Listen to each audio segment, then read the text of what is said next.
pang good vibes ba kamo? Halina't pag-usapan natin ang isang lola na Gina G sa kanyang sinusubaybayang palabas. Para sa kabuuan ng kwento, ihahatid sa atin yan ni Sonia Grace Agunday.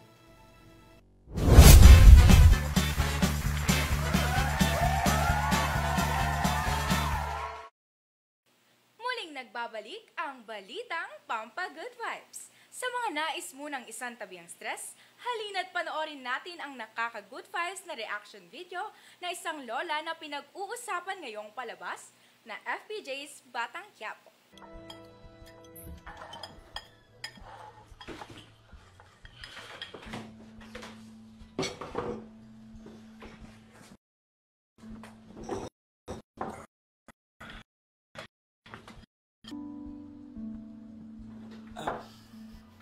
Kain na.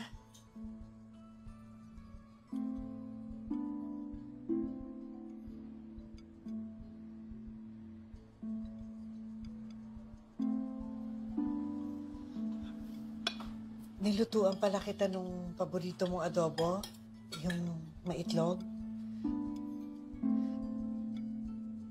Ayan. Di ba paborito mo yan? Nilutuan kita ng mas masarap na adobo at may anghanga. Adobo sa gata. Ayan.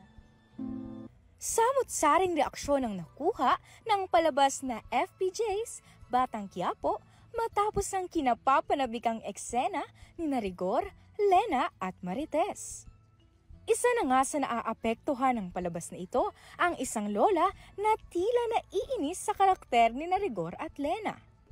Yan naman babae yan, parang nagmamaiging sa buntis, hindi nahihiya. Ay, ako ba galit na galit? Ay kay Rigor at saka kay Lena, napapaka... Ano sasabi mo kay Rigor?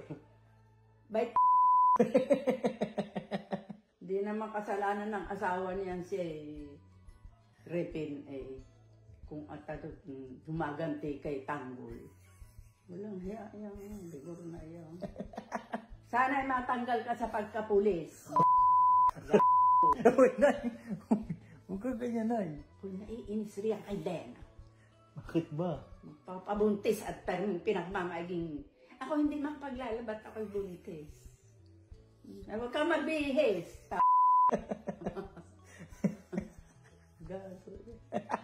Makikita sa video ang reaksyon ng lola na nadadala na sa palabas at inis na inis sa dalawa. Ayon pa sa isang comment ng naturang video, "Nanay, huwag ka nang ma-stress sa pinapanood mo. Palabas lang yan at baka ma-high blood ka."